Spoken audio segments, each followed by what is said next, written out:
안녕하세요. 저는 일남일녀를 둔 50대 중반의 평범한 가정주부입니다. 젊어서 결혼하기 전에는 은행에서 근무를 했었습니다. 회사원인 지금의 남편을 만나 결혼하게 됐는데 결혼하고 나서 한참 아이가 생기지 않아 고민이 많았죠. 병원에서는 저나 남편이나 큰 이상이 없으니까 마음 편하게 기다려봐라. 임신 준비 기간에는 가능하다면 회사를 좀 쉬고 몸과 마음을 편하게 가지는 게 임신에 도움이 된다. 그런 얘기를 듣고 저는 그때 은행에 잠시 휴직계를 냈습니다. 그렇게 회사를 쉬고 반년 만에 저는 쌍둥이를 임신했죠.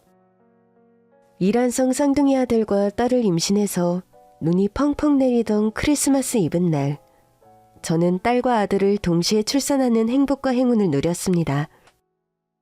쌍둥이를 출산하고 보니 처음 계획과는 다르게 제가 직접 키우고 싶은 마음이 무척 커지더군요. 저는 나름 이름 있는 큰 은행에 다니고 있어서 어렵게 들어간 회사이기도 했고, 그 당시만 해도 길게 육아휴직하는 것을 업계에서 인정해주지 않는 분위기였죠. 고민하는 저에게 남편이 말하더군요.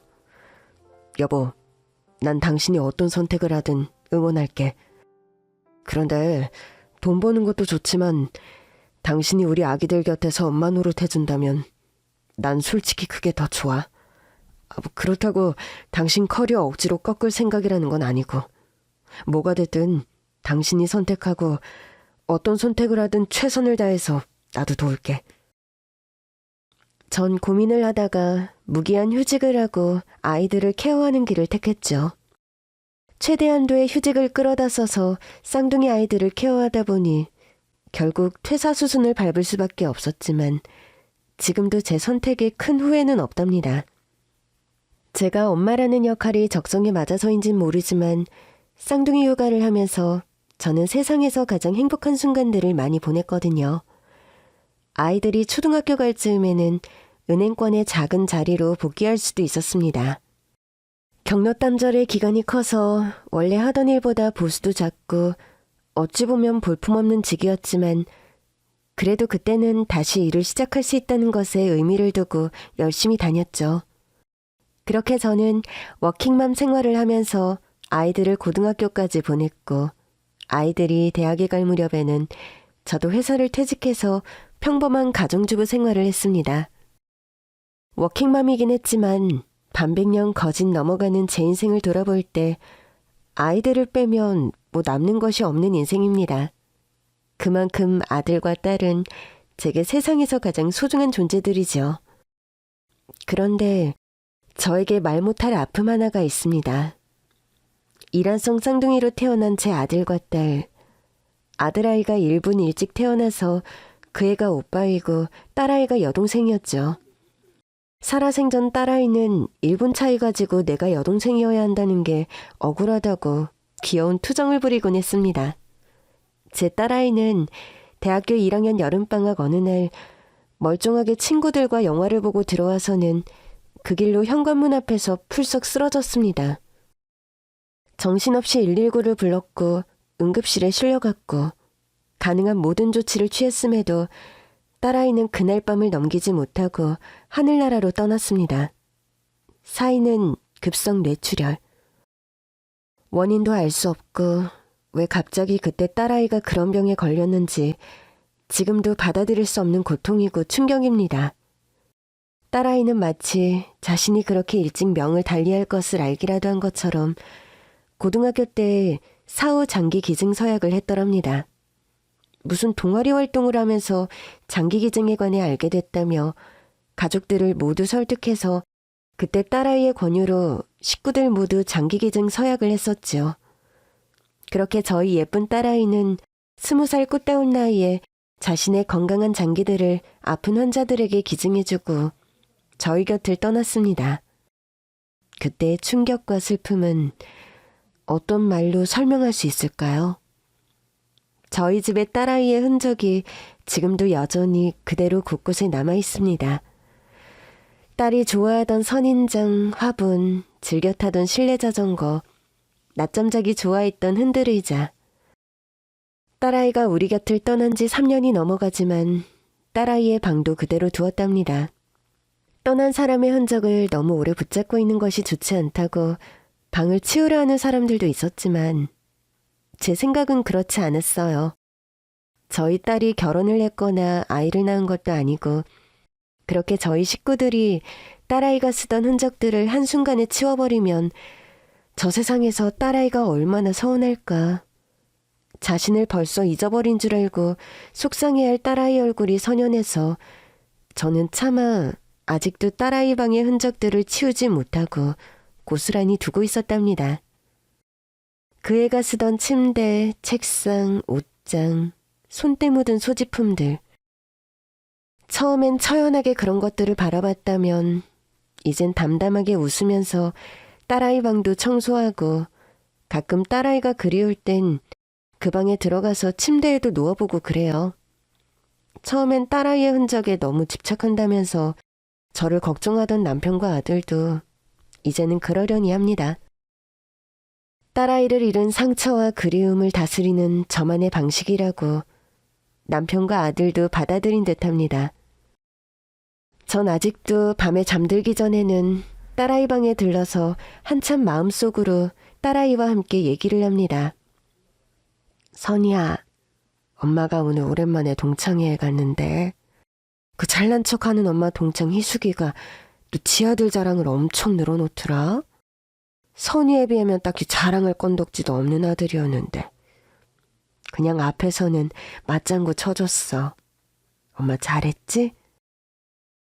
오는 길에 그 동네에서 고로케를 사 먹었는데 또 네가 생각났어. 네가 야채 고로케 참 좋아했잖아. 엄마는 오늘 하루도 아주 잘 보내고 이제 자려고. 너도 잘 자렴. 내일 또 엄마랑 얘기하자. 제가 이런 얘기를 한다고 들려오는 대꾸는 물론 없지만 저는 그냥 그렇게 딸아이 방에서 생전 딸아이와 대화하던 것처럼 제 속내 얘기를 풀어놓을 때가 많습니다. 속으로 말할 때도 있고 누가 듣는 것도 아닌데 그냥 말로 할 때도 있어요. 제가 딸이 그렇게 떠나고 도무지 풀 수 없던 상실감과 슬픔을 조금이라도 누그러뜨리는 방법이 이런 거라면 좀 설명이 될까요? 그날도 저는 좀 밤늦게 집안 청소를 마치고 딸아이 방에서 예전 앨범들을 뒤척이다 밤 10시 조금 안 되어서 딸아이 침대에서 그냥 잠이 들었습니다.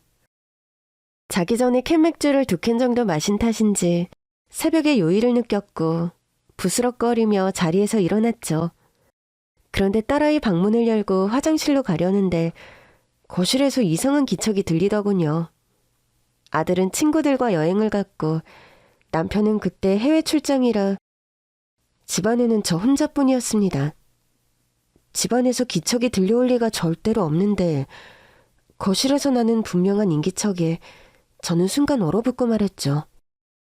방문을 열려다 말고 문 손잡이를 잡은 채 딸아이 방의 탁상 시계를 보니까 새벽 3시가 거진 다 되어가는 시간이더군요. 문 손잡이를 어떻게 해결하고 경찰에 신고하나? 문을 잠궈도 그 소리에 밖에 누군가가 방 안으로 쳐들어올 것 같고 그렇다고 신고 안 하고 기다리고 있다가 뭔 일을 당할 것만 같고 정말 이러지도 저러지도 못하는 상태에서 부들부들 떨고 있는데 갑자기 방문이 벌컥 열리더군요.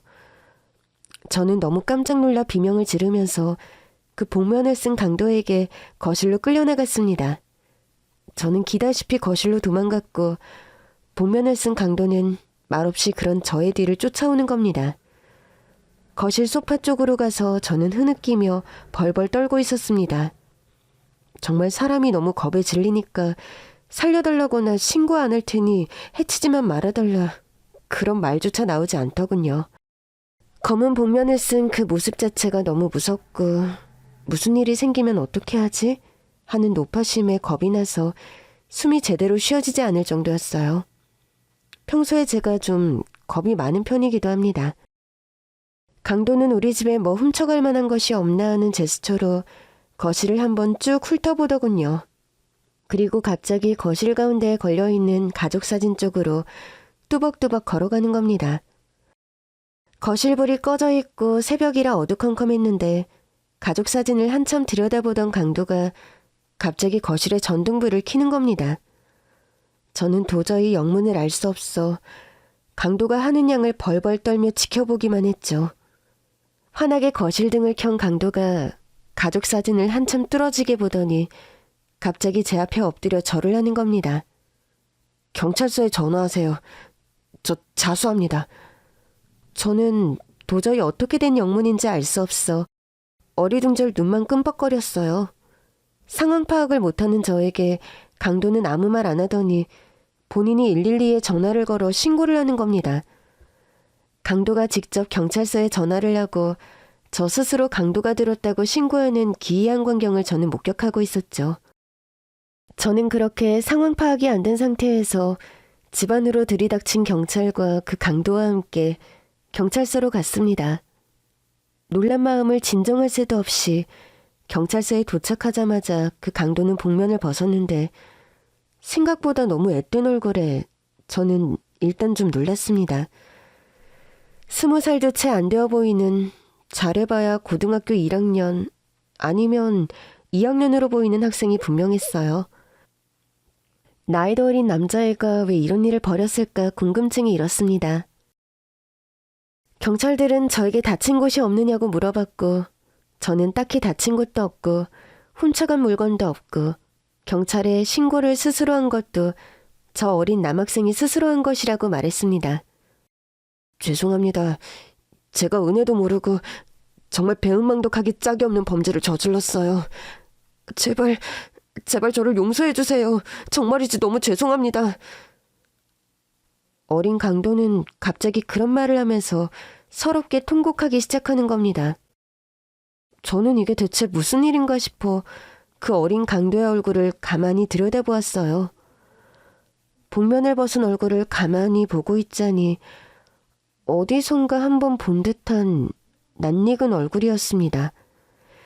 가물거리는 기억의 실마리를 더듬어도 쉽게 기억은 나지 않고 답답한 찰나 경찰 조서가 시작되었어요.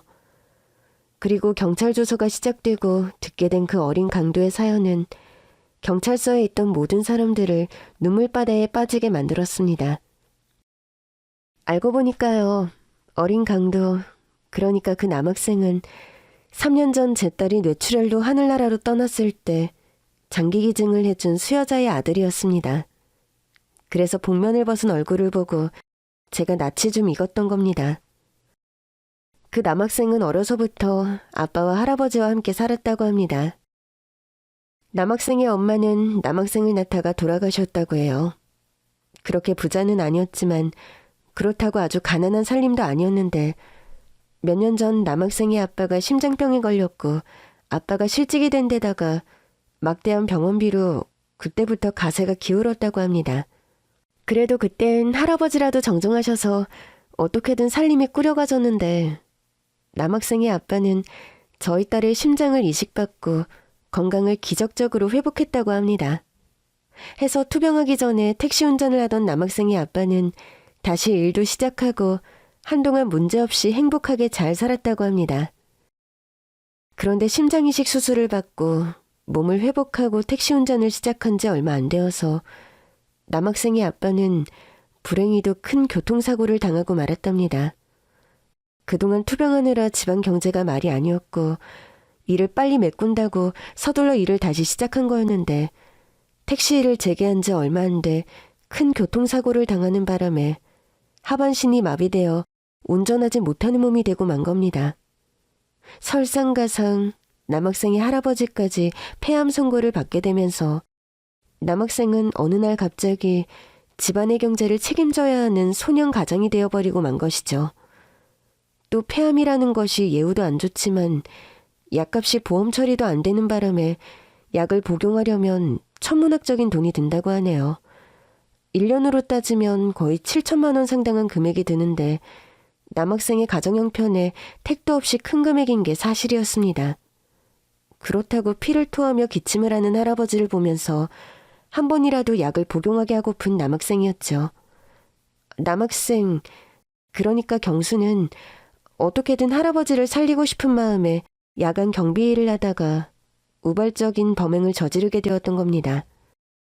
그 우발적인 범행의 타깃이 우연찮게 저희 집이었던 거고요. 아주머님, 정말 죄송합니다. 정말 해서는 안 되는 일인데 비싸서 한 번도 할아버지가 약을 드시지 못해서 괴로워하시는데 손자인 제가 할 수 있는 일이 아무것도 없다는 사실이 너무 괴롭고 답답해서 해서는 안 되는 일을 저질렀어요. 범죄라는 것을 뻔히 알고 있었지만 매일 피를 토하며 죽어가는 할아버지를 보면서 넋놓고 기다리느니 제가 차라리 나쁜 일을 해서라도 할아버지 고통을 덜어드리고 하루라도 더 살게 해드리고 싶어서. 그런데 아주머님 집 거실에서 가족 사진을 보게 됐고 사진 속의 따님 얼굴을 확인하는 순간 저는 제가 어떤 일을 저질렀는지 그제서야 알았습니다. 건강한 심장을 기증해 주셔서 그 덕으로 저희 아빠가 기적적으로 목숨을 건졌는데 저는 그 은혜를 아직 하나도 못 갚았는데 배은망덕하게도 은인의 집에 도둑으로 들어와 강도짓을 벌이려고 하고 있더군요. 순간 망치로 얻어맞은 듯 제가 무슨 일을 벌이는지 그제서야 깨달았어요. 은혜를 원수로 갚는다더니 제가 그런 무자비한 파렴치한이나 하는 짓을 하고 있더군요.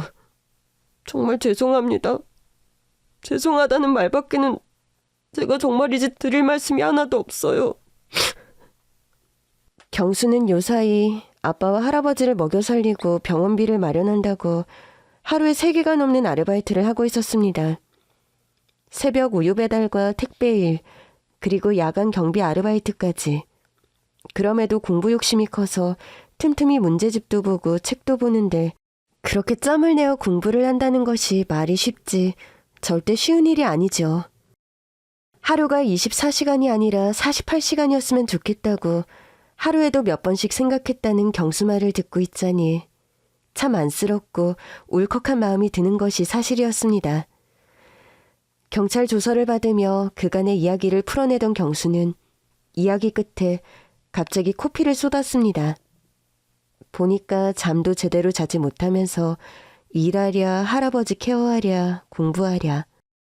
고등학교 다녀야 할 어린 학생이 그런 삶의 무게를 짊어지고 고생하다 보니 몸에 무리가 가는 게 사실이었을 겁니다. 저는 경찰관님께 조서는 이만해도 좋으니 경수에게 먹을 것을 좀 주십사 부탁드렸습니다. 경찰관님도 알겠다면서 24시 배달을 하는 국밥집에 전화를 해서 설렁탕 한 그릇을 배달시켜주더군요. 그 설렁탕을 정말 아무 말도 없이 허겁지겁 삼키듯 먹는 경수였습니다. 조금 시간이 흘러 휠체어를 탄 경수 아버지가 경찰서에 보호자로 오셨어요. 그리고 선처를 부탁한다면서 경수가 일하는 야간 경비 업체의 사장님도 오셨는데 경찰관님, 그리고 아주머님, 이 학생이 저지른 일은 아주 위험하고 나쁜 일입니다만 이 학생의 평소 성품이 절대 그런 아이가 아니니 제발 한 번만 선처를 부탁드립니다. 평소에도 아주 성실하고 꾀부리지 않고 열심히 일하는 아주 착실한 학생이에요. 가정 형편이 너무 어렵다 보니 순간 그런 생각을 한 것 같은데 어린 학생의 미래를 생각해서 한 번만 너그러이 용서해 주십시오. 사모님, 정말로 면목이 없고 죄송합니다. 제가 부족하고 모자란 아빠여서 우리 경수가 이렇게 고생을 하고 남의 집에 들어가서 그렇게. 사실 저희 아버지 약값이 요즘 너무 많이 들어가서 저도 너무 고민이 깊었는데 제 몸이 이런 상황이다 보니까 어디 가서 돈도 못 벌고 그런 짐을 어린 경수에게 지게 하는 것이 아닌데 아이가 너무 일찍 철이 들다 보니까 할아버지를 살려야겠다는 마음에 순간적으로 그런 나쁜 마음을 먹은 것 같습니다. 그런데 하필 그렇게 우발적으로 들어간 집이 사모님 집이었다니. 저도 너무 억장이 무너지고 송구해서 뭐라고 사죄의 말씀을 드려야 할지 모르겠습니다. 따님 목숨값으로 저는 이렇게 숨을 쉬며 살아가고 있는데 그 은혜는 갚지 못할 망정 제 아들이 이런 일을 저질러 놀라게 해드리고 정말 죄송합니다. 어떤 벌이라도 달게 제가 받을 테니 제발 못난 아비든 죄밖에 없는 저의 어린 아들은 제발 용서해 주세요. 부탁드립니다, 사모님. 휠체어를 탄 채 그렇게 저에게 싹싹 빌며 용서를 구하는 경수 아버지를 보자 저도 참 속이 상하고 마음이 아팠습니다. 가만히 상황을 생각해보니 누구의 잘못도 아니고 그저 경수라는 남학생의 집에 일어난 불운. 그것이 잘못이지. 누구 하나 진짜 잘못을 한 사람은 없는 상황이더군요. 경수 아버지, 그만 용서를 비세요. 경수나 경수 아버님이나 딱히 잘못한 일도 없는데 이렇게까지 저에게 사죄하실 일은 아니에요. 경수 같은 상황이었다면 누구라도 그런 일을 생각할 수밖에 없었을 겁니다. 저는 당연히 처벌할 의사가 없고 선처해 드릴 거니 너무 마음 졸이지 마시고 이제 진정하세요. 경수는 착하고 성실한 아이니까 앞으로 어떻게든 잘 헤쳐나갈 겁니다. 자, 그만 우시고 진정하세요. 저도 이제 놀란 것도 다 진정이 되었고 괜찮습니다. 경수아 이제 그만 집에 돌아가세요. 저는 그렇게 경찰서에서 조서를 마무리하고 경수와 그 아버지를 집으로 돌려보냈습니다. 집으로 돌아와 텅 빈 집에서 딸아이 방에 우두커니 앉아있는데 참 복잡한 여러 가지 생각이 들더군요. 딸아이가 그렇게 허망하게 떠나고 그래도 딸아이의 장기를 기증받아 소중한 목숨들이 그 생을 부지했다. 우리 딸의 갑작스런 죽음이 의미 없는 것만은 아니다. 그런 생각을 했었는데 그 기증자와 어린아들이 또 그렇게 힘겹게 하루하루를 살고 있다니 마음이 많이 아픈 것이 사실이었습니다. 산 사람은 산 사람대로, 저 세상 사람은 저 세상 사람대로 헤아리기 힘든 삶과 죽음의 무게가 있다더니 그 말이 딱 맞는 말 같더군요. 산다는 게 목숨값 부지하고 산다는 게 왜 이다지도 고단하고 힘이 든가, 팍팍한가. 그런 생각이 들었어요. 저 같은 어른은 그래도 살아온 연륜이라도 있고 버텨온 시간들의 근육이라도 있어서 어찌어찌 버티지만 경수 같은 어린 학생이 버텨내기에 삶의 무게란 것이 너무 무겁고 버거워 보이더군요. 저는 이런저런 복잡한 생각들을 밤새 하다가 그날 밤 하나의 중요한 결단을 내렸답니다. 그리고 3일 후 해외 출장에서 남편이 돌아왔고 저는 뜻한 바를 남편에게 말했습니다. 여보, 당신한테 긴히 좀 의논할 일이 있어. 무슨 일인데 그렇게 심각한 얼굴을 하고 있어? 뭔가 선전포고하기 직전의 표정 딱 그건데? 대체 무슨 일이야? 당신 출장 가 있는 동안 집에 강도가 들었었어. 뭐? 대체 그게 무슨 말이야? 당신 다친 데는 없어? 아니 그런 일이 있었으면 진작 나한테 얘기를 했어야지. 이제 와서 태평한 얼굴로 그런 말을 해? 무슨 감기 걸렸다 나온 것도 아니고 사람이 왜 이렇게 겁이 없어? 남편이 나한테 당장 그런 얘기는 해야 하는 거 아니야? 남편은 걱정됐던 나머지 저에게 꾸짖듯이 막 화를 내더군요. 저는 남편을 진정시킨 후 그간 있었던 며칠간의 사건을 자세히 얘기해 주었습니다. 경찰서에서의 일과 그 어린 강도의 정체 등 남편은 모든 내막을 듣고 많이 놀라고 또 속상해하더군요.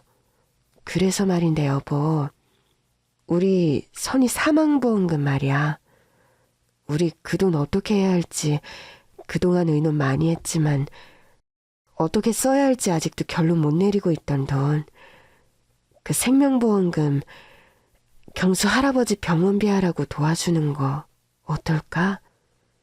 제가 망설이다 한 말에 남편은 한동안 아무런 말이 없었습니다.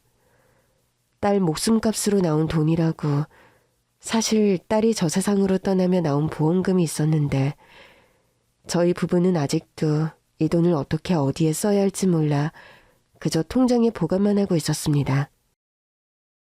아무런 말이 없는 것을 보니 딸 목숨값을 그렇게 쓰는 것에 별로 찬성하지 않는구나 생각하려는 찰나 남편이 저를 꼭 끌어안으며 펑펑 눈물을 쏟기 시작하더군요. 여보, 우리 선이가 지금 세상에 없지만 당신 선택으로 우리 딸 선이가 세상에 다시 2번 태어나는 의미가 있는 것 같네. 한 번은 선이의 장기 기증으로, 또 한 번은 당신의 의미 있는 기부로 말이야. 그렇게 해서라도 또 그 아이의 가족 한 명을 살릴 수 있다면 가치 있는 일일 것 같네. 전생의 빚이라는 게 있다면 그걸 갚는 의미일 테니 좋은 일이고, 그렇지 않더라도 우리 선이 목숨값이 또 한 번 의미 있게 새로 쓰이는 일이고, 어떤 의미에서건 우리 선이가 저 세상에서도 좋다고 칭찬할 선택인 것 같아. 당신 내 와이프지만 참 멋지다. 참 멋진 여인네야. 그렇게 눈시울을 붉히며 떨리는 목소리로 말하는 남편이었습니다. 저희 부부 이제 거의 30년 가까운 결혼 생활을 하고 있지만 딱히 금슬이 대단히 좋은 부부는 아닙니다. 그렇다고 매일 치고받고 싸우는 부부는 아니지만 이렇게 대놓고 제 칭찬을 하거나 듣기 좋은 소리를 하는 살가운 성격의 남편이 아닌데 이런 소리를 하다니 저 역시 마음 한구석이 울컥하는 것이 사실이었죠. 남편의 응원을 듣고 보니 저는 제 선택에 더 확실한 믿음을 가지게 되었고 바로 다음 날 경수를 찾아갔습니다. 경찰서를 통해서 경수의 거처와 연락처는 쉽게 알 수 있었습니다.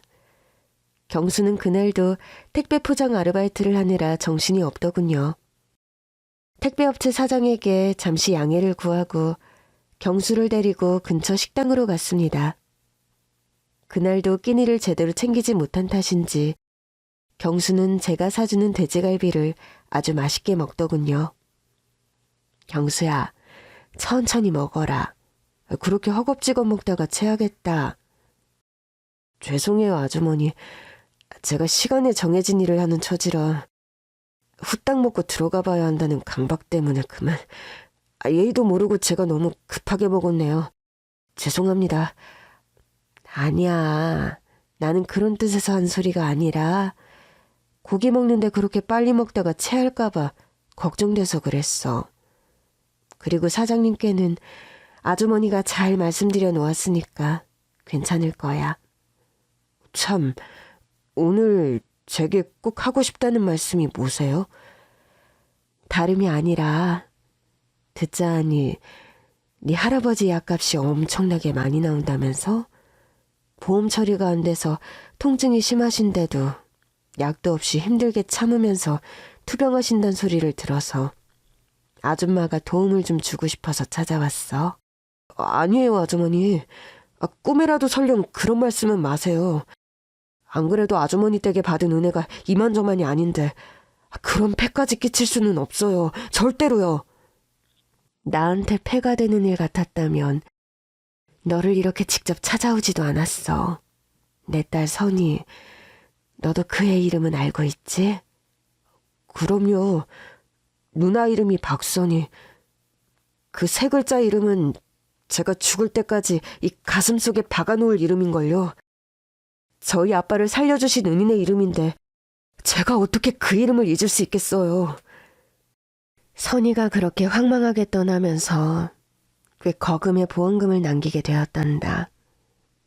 그 돈을 우리 가족들은 한 푼도 쓰지 못하고 가지고 있었어. 가족 중 그 누구도 그 아이의 목숨값으로 나온 돈을 어떻게 써야 할지 갈피를 잡을 수도 없고 쓰고 싶은 마음도 전혀 없었지. 그런데 우연히 너를 이렇게 다시 만나고 네 상황이 이렇게 힘들다는 것을 알고는 가족 전체가 회의를 했고 만장일치로 결론을 내렸단다. 어렵게 사는 너희 가족에게 도움을 주고 싶다고 말이야. 급한 생활비로도 쓰고 또 할아버지 약값이 시급하니 어서 이 돈을 받고 할아버지 완쾌하시도록 하렴. 경수는 돈 봉투를 건네는 저의 손을 몇 번이나 만류하다가 네가 그렇게 부담된다면 일단 아줌마가 이 돈을 꿔주는 것으로 생각하렴. 대신에 이 돈을 나에게 갚을 생각하지 말고 네가 공부를 마치고 돈도 잘 벌게 되었을 때 너처럼 어려운 누군가에게 딱 이만큼의 금액을 돌려주면 돼. 그러면 아줌마한테 진 빚을 갚는 셈이 되는 거야. 알겠니? 제 말을 들은 경수는 저의 진심이 전달이 되었던 건지 고개를 끄덕이더니 또 한참 눈물을 쏟았습니다. 그렇게 우는 경수를 달래고 식사를 마저하게 한 뒤 경수는 그 아이의 일터로 저는 저의 집으로 돌아왔습니다. 그러고 나서 한 2달의 시간이 흘렀을까요? 어느 날 경수가 저희 집으로 저를 찾아왔습니다. 저는 무슨 일인가 하고 좀 궁금한 반, 반가운 반으로 그 아이를 맞았죠. 과일과 음료를 내와서 그 아이 앞에 내어주는데 경수가 문득 제 앞에 돈 봉투를 내미는 겁니다. 경수야, 이게 무슨 돈 봉투야? 너 설마... 저번에 저에게 주신 돈 굳이 제가 쓰지 않아도 될 상황이 되었어요. 저희 할아버지께서 보름 전에 돌아가셔서 그렇게 큰 돈이 약값으로 들어갈 일은 이제 없어졌어요. 아빠와도 상의해봤는데 이 돈은 이제 아주머니께 돌려드려야 할 것 같아서 이렇게 찾아왔습니다. 아니, 그런 일이 있으면 아줌마한테도 연락을 했어야지. 그건 그렇고 할아버지 장례식은 무사히 잘 치렀니? 네, 아버지도 계시고 친척분들도 도와주셔서 무사히 잘 보내드렸어요. 경수야, 할아버지가 돌아가셨다고 이 돈을 다시 가져온 네 마음은 아주 가상하다. 네 아버지도 아마 내가 이 돈을 너에게 처음 주며 한 말을 아시기 때문에 그런 선택을 하셨을 거야.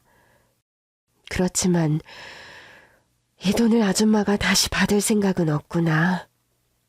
할아버지께서 돌아가신 건 안타깝지만 일이 이왕 이렇게 되었으니 이 돈은 네가 다시 가져가서 생활하고 네가 공부하는 데 들어가는 장학금으로서.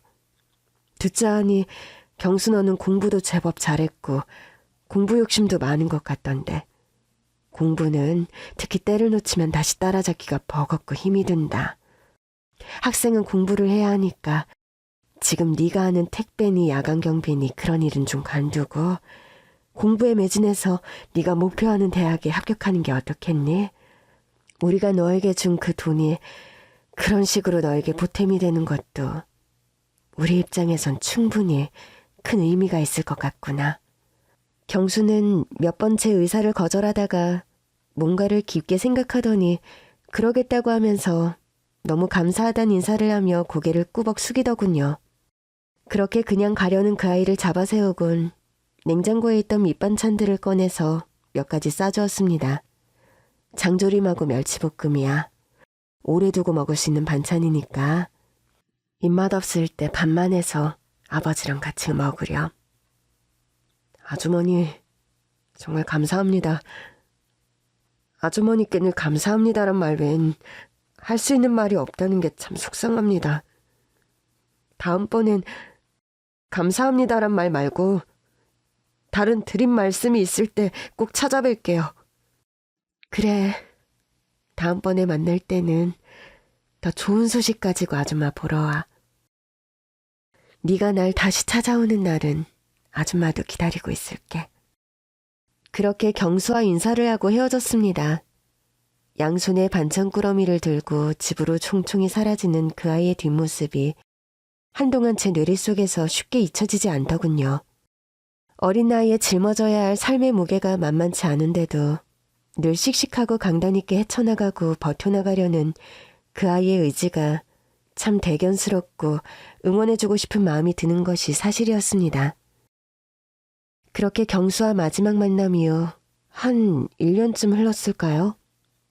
딸아이 사주기 제사를 지내면서 저희 가족은 이사를 했습니다. 남편이 다른 지역으로 발령을 받게 되었고 아들아이는 군대를 가게 되면서 여러 가지 사정이 겹쳐 원래 살던 집을 매매로 내놓고 다른 집으로 옮기게 된 거였죠. 그렇게 이사를 하면서 저는 딸아이의 모든 흔적들과 정리를 하고 이별을 했습니다. 딸이 제 곁을 떠나고서도 저는 딸아이 방을 그대로 두고 딸아이의 유품들도 모두 그대로 두었었는데 이사를 하면서 뒤늦은 유품 정리를 하게 된 거였죠. 당신 이제 우리 선이를 좀 보내줄 마음의 준비가 된 것 같네. 솔직히 그간 당신이 틈날 때마다 선이 방에 와서 선이 생각하는 거 보면 이해가 가면서도 마음이 많이 아팠는데 그래도 당신이 이렇게 선이를 놓아 보내줄 여유가 생겨서 다행이란 생각이 드네. 우리 딸 선이는 내가 어디가 살더라도 내 마음속에 살아있을 거야. 선이 방을 그대로 두고 침대니 옷장이니 그런 거 가지고 있다고 해서 선이가 내 마음속에서 사라지는 게 아니라는 걸 알았어. 게다가 선이는 떠나면서 자기 방식대로 본인의 흔적을 의미 깊게 뿌려놓고 떠난 아이이고 선이 보험금도 값진 곳에 썼고 그런 정리들을 하면서 내가 더 마음 정리를 하게 된 것 같아. 유품들 정리한다고 선이가 내 마음속에서 사라지는 것도 아니고 이제는 알아. 살아생전 그 아이의 흔적들을 정리한다고 해서 저 세상에서 우리 선이가 섭섭해할 것도 아니란 걸. 그런 말을 하면서 딸아이의 유품들을 박스에 넣었는데 결국 저는 눈물을 또 한 바가지나 쏟고 말았네요. 그렇게 철없이 흐느끼는 저를 따뜻하게 껴안아주는 남편이었습니다. 평소 무뚝뚝한 아들도 이제는 곁에 없는 여동생의 방에 들어와 여동생의 유품 정리를 말없이 도와주었습니다.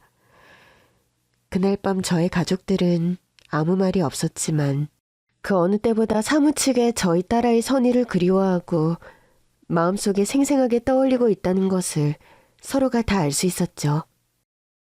그렇게 이사를 하고 딸아이의 유품들을 정리하고 새로 정리가 된 집에서 오랜만에 좀 한가롭게 커피 한 잔을 마시고 있던 날에 나른한 오후였습니다. 문득 초인종이 울렸고 나가보니 어엿한 청년의 모습이 된 경수가 서 있었습니다. 아니, 이게 누구야? 경수 아니니? 못 본 사이에 완전 총각이 다 되었네.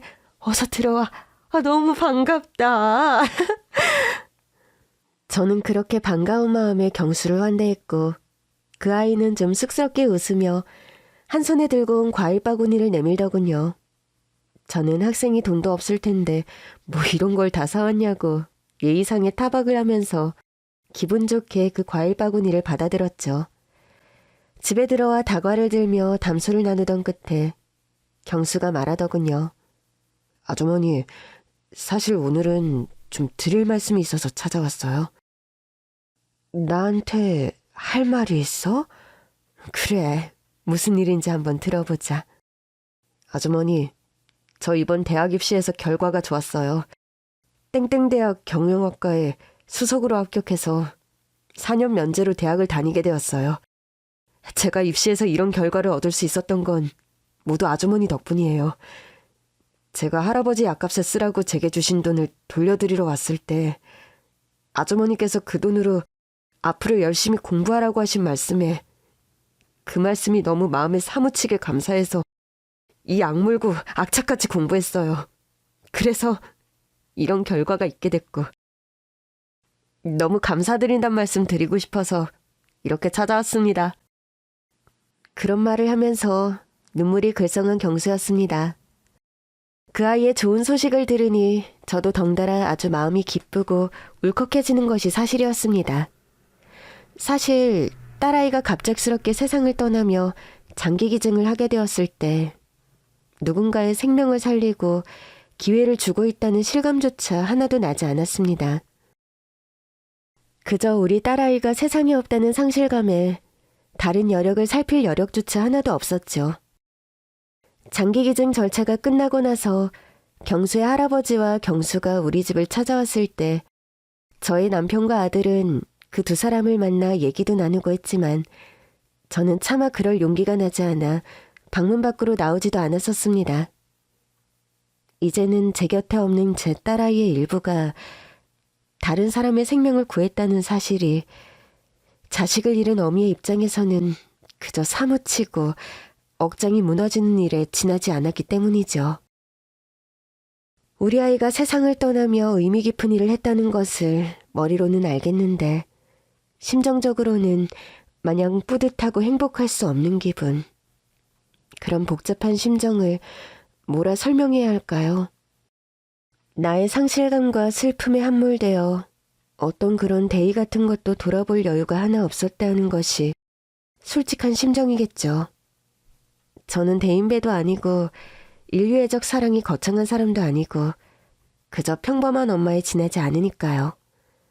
그런데 거짓말 같은 우연으로 경수가 우리 집에 도둑으로 들어오고 그 아이가 제 발로 잘못했다면서 석고대죄를 하고 우리 딸의 장기기증으로 새로운 목숨을 얻은 가정의 사연을 알게 되면서 어찌 보면 저는 딸을 잃은 저만의 슬픔 속에서 조금씩 빠져나왔던 것 같기도 합니다.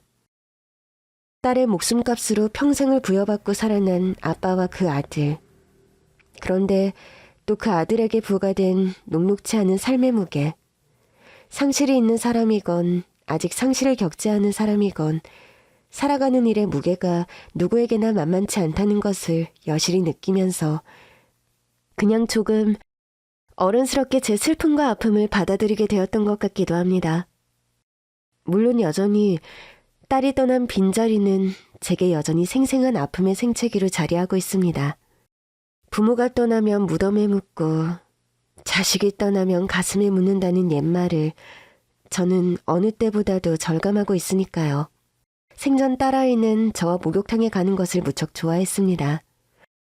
젊은 아이답지 않게 사우나에서 땀을 빼고 시원한 냉탕에 몸을 담그고 엄마와 서로 등을 밀어주며 수다 떠는 것을 좋아하던 정많은 딸아이였죠.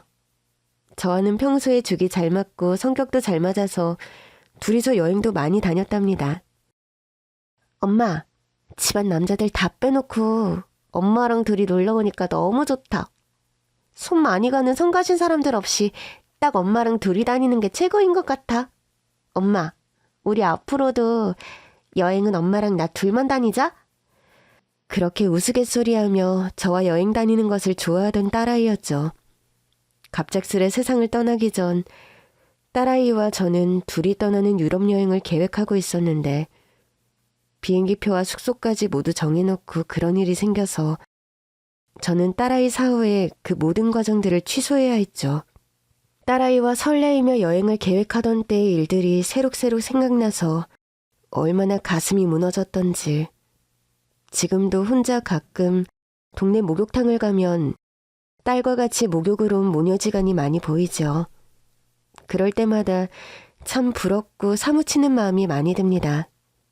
우리 선이도 저렇게 목욕 오는 것을 좋아했는데 목욕 끝나고 마시는 바나나 우유를 어린애처럼 그렇게 좋아했는데 그렇게 아무리 그리워도 딸아이 얼굴을 볼 수는 없죠. 가끔 사무치게 그리운 날 밤에 꿈에 나타나는 딸아이의 얼굴을 잠깐 볼 수는 있지만요. 그래도 그런 그리움에 사무치는 저의 마음에 한 조각 위로가 되는 사실은 딸아이의 죽음이 허망하지만은 않고 그나름 너무나 값진 의미를 충분히 하고 있다는 점입니다. 그건 바로 경수라는 아이와 관련된 여러 가지 일들입니다. 생전 장기기증을 하겠다는 현명한 서약을 해두었던 탓에 딸아이는 우선 경수 아버지에게 새로운 생명을 주었고 너무 이르게 세상을 떠나면서 남긴 보험금은 경수라는 아이가 자립하고 공부를 할 수 있는 데 쓰여서 경수는 명문대 경영학과를 장학금을 받으며 졸업을 했고 최근엔 대기업에 입사했다는 소식까지 전해왔습니다. 연봉도 높고 안정적이라서 취업을 준비하는 젊은이들에게 워너비회사라는 그런 대기업에 당당하게 합격을 했다고 취업 후에 저희 집을 또 방문한 경수였습니다. 첫 월급을 받고 저희 집에 찾아온 경수는 양손에 가득 선물 꾸러미를 들고 왔더군요. 한우 세트며 화장품 선물 세트, 그리고 각종 영양제 따위를 한아름 사들고 온 경수였습니다. 저는 경수의 그런 선물들을 마다하지 않고 고맙게 받았답니다. 경수야, 고맙다. 네가 좋은 대학에 합격했을 때도 아줌마가 마음이 참 뿌듯했는데 이렇게 대기업에 취직해서 아줌마 선물까지 잔뜩 사오고 성공한 자식이 한 명 더 생긴 기분이야. 제가 예전에 감사하다는 말씀 말고 다른 드릴 말씀이 있을 때 찾아뵙고 싶다는 말씀을 드렸었는데 다른 드릴 말씀이 생긴 지금도 여전히 아주머니께 드릴 말씀은 감사하다는 말뿐이네요. 감사합니다, 아주머니. 감사합니다, 아저씨. 경수는 그렇게 저희 남편에게도 꾸벅 인사를 하며 감사하다는 말을 연신 반복했습니다. 경수는 취직을 하고 자리를 잘 잡아가면서 직장 내에서 실력을 인정받아 승진도 제법 빨리 하는 모양이더군요. 번듯한 사회의 일원으로 잘 살아가는 그 아이를 보면서 저도 남편도 뿌듯한 마음이 드는 것이 사실이었죠. 경수는 그 후로도 매년 어버이날이 되면 저희 집을 찾아옵니다. 대기업에 취직해서 양손 가득 선물 꾸러미를 들고 오던 그날처럼 어버이날에는 꼭 양손 가득 선물 꾸러미를 잔뜩 든 채 저희 집을 방문하죠. 경수야, 그런 선물 공세는 취직했을 때 한 번이면 족하지. 자꾸 이러면 아줌마가 부담스러워서 안 돼. 앞으로 찾아오는 건 좋지만 빈손으로 와라. 알았지? 아줌마, 저도 아주머니한테 고맙다 소리 듣고 싶어서 그런 거니까 부담돼도 그냥 받아주세요. 농담처럼 그렇게 말하는 경수였지만 그 아이의 마음을 누구보다 잘 알 수 있었습니다. 여러 가지 고마움에 어떤 식으로든 갚고 싶어서 그 아이가 그런다는 것을요. 회사를 다니던 경수는 입사 3년쯤 되는 차에 해외 파견 근무를 나가게 되었습니다. 회사의 부서에서 제일 일 잘하는 사원에게 내려지는 기회라는데 경수는 자신이 그런 사원으로 뽑힌 거라면서 파견 근무를 떠나기 전 저희 집을 다시 찾아왔습니다. 경수 너와는 참 여러 인연으로 얽혔는데 그래도 좋은 일로 해외로 떠나게 됐다니 너무 축하한다. 아빠 건강은 괜찮으시지? 최근에 도장하고 열쇠 만드는 가게를 오픈하셨는데 나름 성업 중이라 소일거리도 되고 벌이도 괜찮으셔서 잘 지내고 계세요. 시골서 혼자 사시는 고모가 저 없는 동안 저희 집에 올라와서 지내기로 하셔서 아빠 걱정은 안 해도 될 것 같아요. 그래, 경수야. 해외에 나가서도 몸 건강 일 잘하고 무사히 돌아와서 또 보자꾸나. 네, 아주머니. 그동안 건강히 잘 지내고 계세요? 경수는 그렇게 해외 파견 근무를 떠났고 얼마 지나지 않아 저는 딸아이의 생일이 다가오던 때라 가족들과 딸아이의 납골당을 오랜만에 찾아갔습니다. 남편과 아들 그리고 제가 도착해서 납골당 안에 딸아이가 생전 좋아하던 초콜릿을 넣어주려는 누군가 풍성하고 예쁜 꽃다발 하나를 놓아두고 갔더군요. 저희 가족들은 대번에 그 꽃다발을 놓고 간 이가 누구인지 알 수 있었죠. 경수는 몇 번 저희 가족들과 딸아이의 납골당을 찾은 적이 있었는데 그때마다 풍성한 꽃다발을 사들고 왔습니다. 이번에도 출국하기 전에 경수가 딸아이를 찾아왔었다는 걸 저나 저희 가족들은 모두 미루어 짐작했죠. 오랜만에 찾은 납골당에서 저희 가족들은 딸아이에게 생일 축하한다. 그곳에서도 세상 구경 많이 하면서 심심하지 않게 재미나게 지냈으면 한다. 우리는 잘 지내니 걱정 마라. 그런 말을 몇 마디 하고 집으로 돌아왔답니다. 세월이 흘러 어느 시점이 되면 저나 저희 남편도 모두 딸아이 곁으로 갈 날이 오겠죠. 그런 날이 왔을 때 부디 딸아이로부터 반가운 인사 한마디를 듣고 싶은 마음입니다. 타박이나 왜 그랬어? 그런 말 말고 엄마 정말 잘했어. 엄마가 그래줘서 고마웠어. 먼 훗날 딸아이를 만났을 때 저는 정말이지 그런 말을 듣고 싶어요. 그러기 위해서는 사는 날까지 제가 웃으면서 행복하게 건강하게 하루하루 살아나가야 한다는 것도 이제는 압니다. 저와 남편 아들, 남아있는 가족들이 남은 시간 행복하길 바라는 것이 딸아이의 속마음일 거라는 것을 이제는 알 것 같습니다. 그리운 일을 마음속에 묻어두고 일상을 산다는 것이 호락호락한 것은 아니지만 그래도 살아있다는 일의 축복으로 그 축복의 무게를 단단하게 견뎌내야 하는 것이 또 인생인 것 같습니다. 긴 얘기 들어주셔서 정말 감사합니다.